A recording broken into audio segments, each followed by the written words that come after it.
Florence Scovel Shinn once taught that money is not to be earned, but to be summoned. Not by hard work, not by luck, but by the quiet, invisible force of your consciousness. And when you understand this, money doesn't trickle in. It pours in from doors you didn't even know existed. This is not a metaphor. It is a mechanism, a spiritual technology that has been misunderstood and therefore underutilized by most of the world. The world teaches you to build your life from the outside in. Get the job, make the money, buy the things, and then, maybe, you will feel secure. You will feel worthy. You will feel free. But the law of the universe works in the exact opposite direction. You must first feel secure, worthy, and free on the inside. You must build an inner temple of abundance, and then, and only then, will the outer world rearrange itself to match your sacred inner architecture. This summoning, this construction of a new consciousness rests upon three foundational pillars. They are simple to understand, but they require a profound commitment to practice. They are the keys that unlock those hidden doors. The three pillars are: think big, start small, and act like the rich. Let us walk through these principles, not as a lesson to be learned, but as a truth to be remembered. For this wisdom already lives within you. It is simply waiting for your attention. The first pillar, the very blueprint for your new reality, is to think big. This is where you give the universe its divine instructions. Most of us have been trained to pray with an apology. We approach the infinite, creative power of life with a heart full of doubt and a request capped by our past experiences. I just need enough to cover the rent.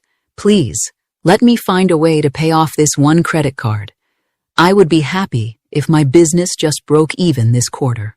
Can you feel the vibration of those words? It is the energy of scarcity, the energy of a spiritual beggar. You are standing before the ocean with a thimble, praying it doesn't overflow. And the universe obliges.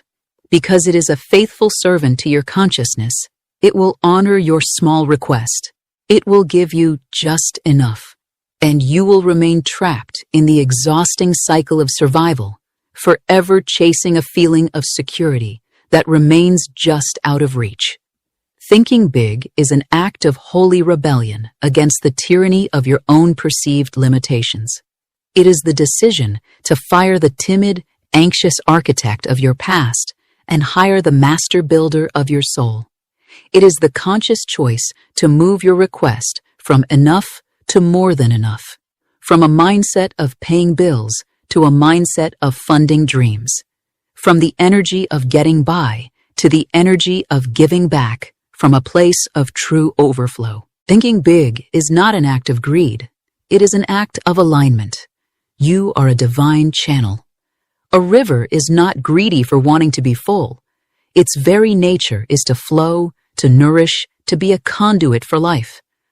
When you allow your own channel to be full to overflowing, you inevitably become a source of life and nourishment for the world around you. So, what does this look like in your actual day-to-day life? Imagine a woman who works as a part-time administrator, but dreams of being a full-time painter, selling her art for thousands of dollars and living a life of creative freedom. This is her big thought, her soul's true design. But her daily, habitual thoughts are small. She thinks, no one pays that much for art from an unknown artist. I don't have the right connections. I should be grateful I have this stable job. It's foolish to dream so big. Her internal dialogue is a powerful, unending prayer for her own confinement. She is building an invisible cage around herself with the bars of realism and practicality. To think big, she would instead commit to spending 10 minutes each day inhabiting the feeling of her dream come true. She wouldn't just visualize her paintings. She would feel the smooth, cool canvas under her fingers. She would smell the scent of oil paints in her beautiful, sun-drenched studio. She would feel the thrill in her heart as she reads an email from a collector who loves her work. She would feel the profound peace and freedom of looking at her bank account and seeing it full, not as a source of ego, but as a source of gratitude and possibility. She holds this vision not with frantic, desperate wanting, but with a serene and certain knowing. This, or something even more wonderful, is already complete in the universal mind. My role is not to force it into existence, but to become a vibrational match for it. Thinking big is to stand in your current reality, whatever it may be, and declare with the quiet authority of your inner being, I release all inherited patterns of lack and struggle. I am an open and receptive channel for divine creativity, divine opportunity, and divine supply. My grandest vision is not a fantasy. It is my spiritual assignment, and I am ready to receive the resources to fulfill it. You stop pleading for a different future, and you begin to embody it in your imagination first. This is the blueprint. But a blueprint, no matter how magnificent, does not build the temple. This brings us to the second pillar. Start small. This is where your invisible faith becomes visible. This is the holy alchemy that translates energy into matter. Starting small is the sacred bridge between the grand cathedral of your inner vision and the simple plot of land of your current reality. It is what Florence Scovel Shinn called active faith. Faith without corresponding action is merely a daydream. The small act is your proof to yourself and to the universe that you are serious. You are not just wishing, you are preparing. Let's return to our artist. She has her big thought, her blueprint of a life of creative freedom. Now, she must start small. This doesn't mean she quits her job and rents an expensive studio. It means she performs a small symbolic act that aligns with the truth of her future self. She could go to an art supply store and buy one single high-quality, expensive paintbrush. Just one. She brings it home and places it in a beautiful jar on her desk. Every time she sees that brush, it is not a reminder of the studio she doesn't have. It is a promise of the masterpieces she will create. It is an anchor to her future reality. She could spend $20 to print business cards that say Jane Doe, artist. She might never hand one out. The point is not in the handing out. The point is in the holding. The point is for her to see, in black and white, the identity she is claiming. Starting small is about making your present moment a welcoming environment for your future self. If you desire a life of financial order and abundance, you don't wait for a windfall to organize your finances. You start small. You take one afternoon to clean out your wallet, throw away the old receipts, and neatly arrange your cards and cash. You treat the wallet you have now like the wallet of a millionaire. This small act of order sends a powerful signal to your subconscious. I am a responsible and respectful steward of wealth. I am ready for more. If you desire to run a global business from your laptop, you don't wait for 1,000 customers. You start small. You take 1 hour to clean up your computer's desktop. You create a folder titled My Global Empire. You treat your current workspace with the sanctity you would give your future one. This is not faking it until you make it. Faking it has the energy of an imposter, terrified of being discovered. This is faithing it until you make it. This has the dignified, calm energy of an heir who knows their inheritance is secured and is simply preparing the house to receive it. Every small act of faith is a spade in the ground, turning over the soil of your old reality. It is a quiet, powerful conversation with the universe, where your actions speak louder than your fears. I am ready. I am preparing the space. I am not just hoping, I am expecting. And this leads us to the final, most potent pillar, the one that supercharges the entire process and magnetizes your good to you. The third pillar, act like the rich. Please, hear this with your soul and not with the fearful mind. This has nothing to do with reckless spending or putting on a show for others. It has nothing to do with designer labels or luxury cars. It is about embodying the consciousness of the spiritually and financially sovereign. It is about carrying yourself through your day like a person who knows deep in their cellular structure that their supply is infinite because its source is not a person, a company, or the economy, but the inexhaustible, ever-present, loving source of all life. So, how does a person anchored in this wealthy consciousness act? First, they act from a place of profound trust, especially in the face of what the world calls a crisis. Imagine two people. They both wake up to an email saying a project they were counting on has been canceled, representing a significant loss of expected income. A first person, operating from a consciousness of lack, immediately panics. Their heart pounds. Their mind floods with fear. This is a disaster. How will I pay my mortgage? I knew I couldn't count on that. The world is so unstable. Their energy becomes contracted, desperate, and grasping. This energy of fear acts as a repellent to new opportunities. It broadcasts a signal of scarcity, and the universe faithfully responds with more experiences to be scarce about. Now, consider the person cultivating a wealthy consciousness. They feel the initial jolt of disappointment. Of course, they are human, but they do not let that feeling become their home. They take a deep breath. They place a hand on their chest and acknowledge the fear without merging with it. Then they affirm a deeper truth. This is not a loss. This is a divine clearing. This space has been made for something even better, even more aligned to come through. My supply is not in this project. My supply is in God. I am being guided to my highest good. What do they do next? They don't frantically scramble. They might go for a walk in nature. They might read a chapter of an inspiring book. They might play with their children.